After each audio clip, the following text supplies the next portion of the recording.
Hi, Renee. How you doing? All right. So got your response here. Um, okay, so you understand that it would have to be replaced. So you can use a placeholder logo while you're working on your collateral materials with the understanding that it has to be replaced with your final version of your logo, right? Good. That's cool. I want to love something not just like it. Renee, I want you to love your logo. I really do. Go back and forth leaving a color. I'm not sure where else to place the name. I didn't like it at the bottom. Maybe I'm just overthinking. I tend to do too much. Go back what I did before. I really need some feedback, so thank you. Okay, let's go ahead and take a look. Now, I think that what we see here without the color, so I think the color had some problems associated with it. I do. I think this original logo, I think, definitely had some issues. Okay, so we tried removing the color, and I don't think it's very effective. I don't. So I'm feeling the same way you are. I'm just not feeling it. The reason I'm not feeling this is because it's got a lot of ambiguous shapes that are kind of converging. So this portion of the logo right here is really cluttered. And I'm using clutter not as a derogatory term, but more as a descriptive term. And actually, when you hear the word cluttered in a critique in response to any design work, design clutter isn't a derogatory term. Basically, it means it's an area that too many elements are converging, creating too much visual weight and or too much activity in one particular area of a of a piece. So I think this area right here, and even right around here to a large extent, has a high degree of visual clutter. There's just too much going on here.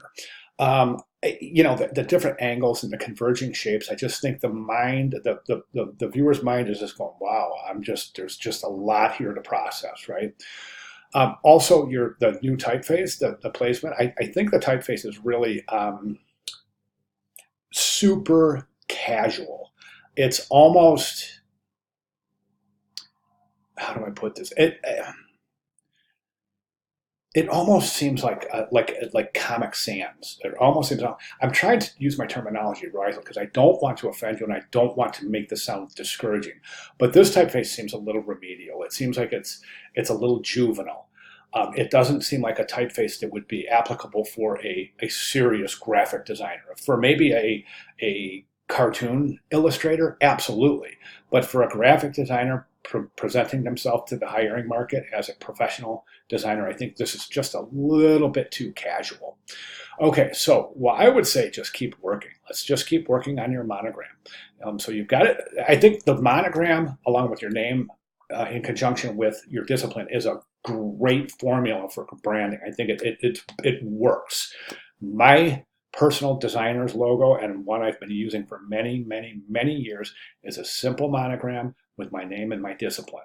So it's proven to work. I mean, I don't think my designer's logo is going to win any awards, but I certainly have people saying, "Oh God, I remember that logo. I remember that logo. Sure." So it's memorable, right? That's the main thing in branding.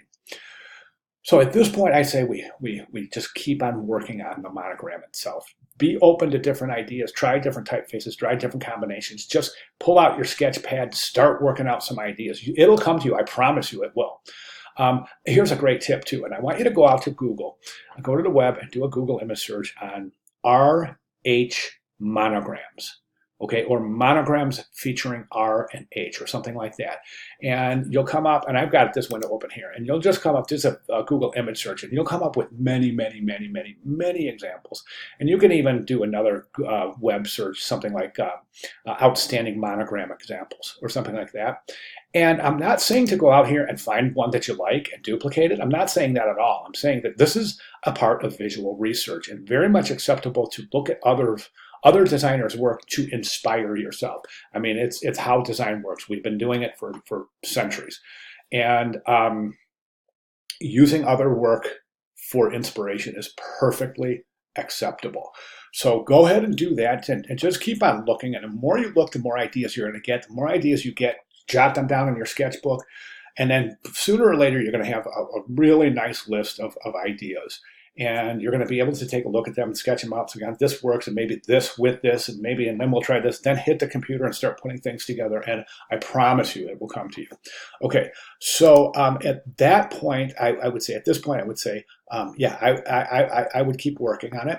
Run it by me, post it here, post it to general questions, whatever you want. I'm here, and I will help you through this. So definitely, if you're working, I'm working, right? Um, if we get into next week and this, if we move on from this discussion board, you can still post it here. I'll see it, or you can just go ahead and right to the general questions area with it. Okay.